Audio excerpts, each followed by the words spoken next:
बिस्मिल्लाहिर्रहमानिर्रहीम अस्सलाम वालेकुम। आप यूट्यूब चैनल देख रहे हो, मेरा नाम है अब्दुल रहमान और आप सब लोगों को सबसे पहले मुबारकबाद पेश करेंगे कि मुल्क में आम इंतखाबात के लिए कोशिशें जो हैं उनका आगाज़ कर दिया गया है। इस्टेब्लिशमेंट ने भी नरम मुदाखलत करने का फैसला किया और इत्तेहादी और जितनी भी सारी जमातें उनको बिठा कर इलेक्शन के ऊपर आमादा करने की तजवीज़ जो है वो दी है।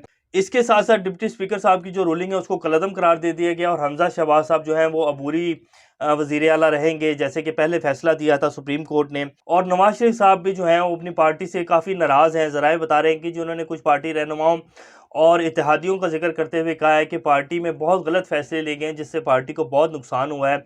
और उन्होंने आसिफ जरदारी साहब से और मौलाना फजल रहमान से टेलीफोनिक रब्ता भी किया है और कहा है कि जो मुल्क की जो सूरत हाल है उसके ऊपर में इलेक्शन की तरफ जाना चाहिए, इसके ऊपर मशावरत हमें करनी चाहिए अपने जितने भी इत्तेहादी हैं उनके साथ मिलकर।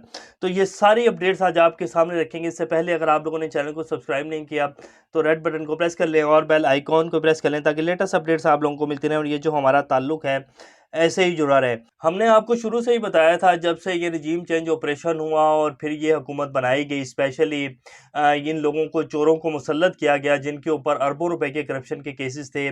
शहबाज शरीफ साहब हो, हमजा शहबाज हो, इनके ऊपर एक एक दिन बाद जो है वो फर्द जुर्म आयद होनी थी। हमजा शहबाज को वज़ीर आला बना दिया गया, शहबाज शरीफ को वज़ीर आज़म पाकिस्तान बना दिया गया। तो हमने आपको तभी बताया था कि ये जो हुकूमत बनाई गई है, इम्पोर्टेड हुकूमत, ये मैक्सिमम 2 माह 3 माह इससे ज़्यादा नहीं चल पाएगी। अक्टूबर या नवंबर में इलेक्शन 100% करवाने पड़ेंगे। तो अब वो खबरें जो हैं आज आना शुरू हो गई हैं क्योंकि सुप्रीम कोर्ट के जज उमर अता बंदयाल साहब, जस्टिस एजाजुल हसन साहब, मुनीब अख्तर साहब जो हैं उन्होंने ये फैसला दिया कि डिप्टी स्पीकर साहब ने जो रूलिंग दी है वो बिल्कुल आइन के खिलाफ है। हमजा शहबाज साहब जो हैं वो अबूरी वज़ीर आला रहेंगे और मंडे को इस केस के ऊपर फैसला सुनाया जाएगा। जब उन्होंने उनकी रूलिंग का कलअदम करार दे दी है और फिर ये रन ऑफ इलेक्शन था, 186 वोट जो हैं वो डल चुके हैं, काउंट हो चुके हैं। तो लाजमी बात है जब मंडे वाले दिन इस केस का फैसला आएगा तो चौधरी परवेज़ इलाही साहब जो हैं वो वज़ीर आला बन जाएंगे। ये मेरे अल्लाह का इंसाफ है जी, जिस शख्स के मुकद्दर में ज़िल्लत लिख दी गई हो और जिस जिस शख्स के मुकद्दर में ज़िल्लत लिख दी गई हो वो भाग भाग कर ज़लील होने आता है। जिस तरह के कल हुआ, हमजा शहबाज साहब अगर जब पीटीआई इलेक्शन जीती थी, 20 सीटों के ऊपर ज़िमनी इलेक्शन हुआ और पीटीआई ने 15 सीटें जो हैं हासिल की, उसके बाद अगर हमजा शहबाज अपनी इज़्ज़त बचाना चाहते तो वो उसी टाइम इस्तीफ़ा दे देते, लेकिन उन्होंने इस्तीफ़ा नहीं दिया और अपने साथ साथ उन्होंने चौधरी शुजात इलाही, चौधरी शुजात हुसैन और उनके जो बेटे हैं सालिक हुसैन, उनको भी ज़लील करवाया और उनकी जो 40 साल पुरानी सियासत थी उसको भी दफना दिया उन्होंने अपने साथ साथ। अब ये फैसला तो लाजमी बात है मंडे वाले दिन आ जाएगा और चौधरी परवेज़ इलाही साहब जो हैं वज़ीर आला होंगे। इसीलिए ये जो इस्टेब्लिशमेंट की तरफ से भी बयान आया है कि जी नरम मुदाखलत करके और तमाम पार्टियों को बिठाकर जो है इलेक्शन के ऊपर बातचीत करने की तजवीज़ दी गई है। फिर नवाज शरीफ साहब ने भी फ़ौरन से फैसला दे दिया और कह रहे हैं कि जी पार्टी ज़रा बता रहे हैं कि जी नवाज शरीफ साहब बहुत नाराज़ हैं। उन्होंने कहा है कि जी इत्तेहादी और कुछ पार्टी लीडरान की वजह से जो है इतने गलत फैसले हमने लिए हैं और पार्टी के ऊपर बहुत सख्त वक्त आ चुका है। और इसके साथ साथ मरियम नवाज शरीफ साहिबा को दोबारा से पंजाब की जिम्मेदारी जो है वो सौंप दी गई है। अब आप देखेंगे कि मरियम नवाज शरीफ साहब जब उसमें इलेक्शन कैंपेन में उतरेंगी तो वो अपना जो बयानिया है उसको हमजा शहबाज और शहबाज शरीफ साहब के बयानिए से थोड़ा सा डिफरेंस करेंगी और वो अपने उसी पुराने बयानिए के ऊपर आएंगी जो वो पहले लेकर चल रही थी। और इसी वजह से इनकी थोड़ी बहुत ही सियासत जो है वो बच पाएगी। अगर वो हमजा शहबाज और शहबाज शरीफ साहब का बयानिया कि कुछ लो दो और इस्टेब्लिशमेंट के ख़िलाफ़ हमें नहीं जाना चाहिए, इस्टेब्लिशमेंट के जो है ख़िलाफ़ नारे नहीं लगवाने चाहिए, उसको लेकर ही चलेंगी, तो फिर उनके पास तो अब कोई बयानिया है ही नहीं। वो दोबारा से उसी बयानिए पर आएंगी, वोट को इज़्ज़त दो। लेकिन वो बयानिया भी जिस तरह पिट चुका है, जिस तरह ये डील हुई और जिस तरह ये दोबारा ये लोग हुकूमत में आए और जिस तरह NRO 2 लिया गया शहबाज शरीफ साहब की तरफ से और फिर हमजा शहबाज साहब की तरफ से, और जिस तरह केसेस ख़त्म हुए जो नैब में किया गया वो सब आप लोगों के सामने है।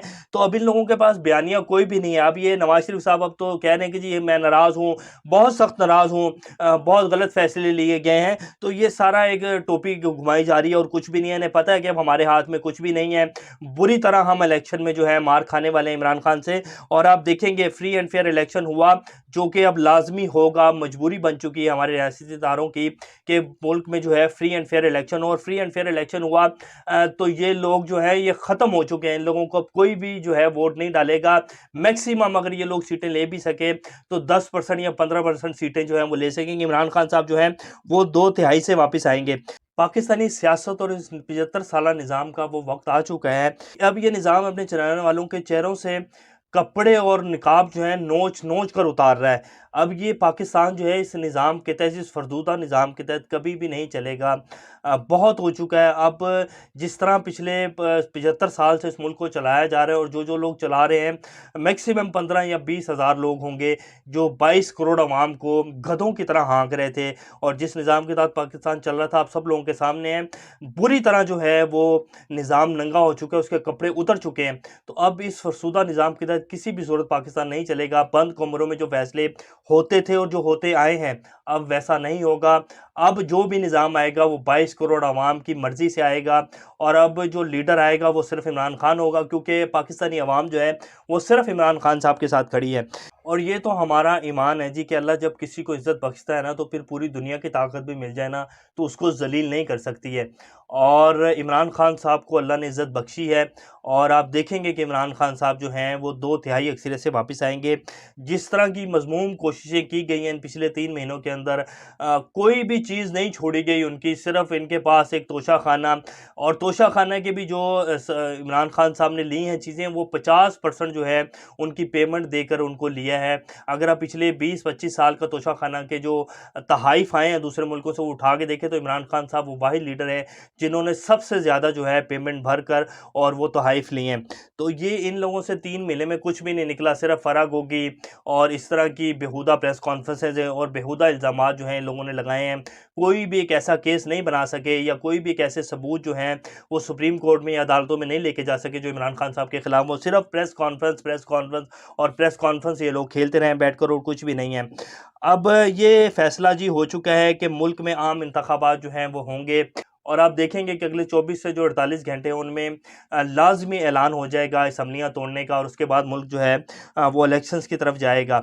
जब ये इस्टेब्लिशमेंट की तरफ से आया कि जी नरम मुदाखलत की जा रही है और तमाम पार्टियों को बिठाकर इलेक्शन के ऊपर जो है तजावीज़ दी जाएंगी और आमादा किया जाएगा, तो इमरान खान साहब की पार्टी की तरफ से शहबाज गिल साहब ने और शीरी मज़ारी साहब ने आकर मीडिया के ऊपर कहा कि जी हमें कोई भी, जैसे पहले ट्रक की बत्ती के पीछे लगाया गया, हमें पहले भी यकीन दहानियाँ करवाई गई। और ये बात हमने आपको पहले भी अपने ब्लॉग में बताई थी कि इमरान खान साहब को यकीन दहानियाँ करवाई जा रही हैं और उनको ट्रैप किया जा रहा है।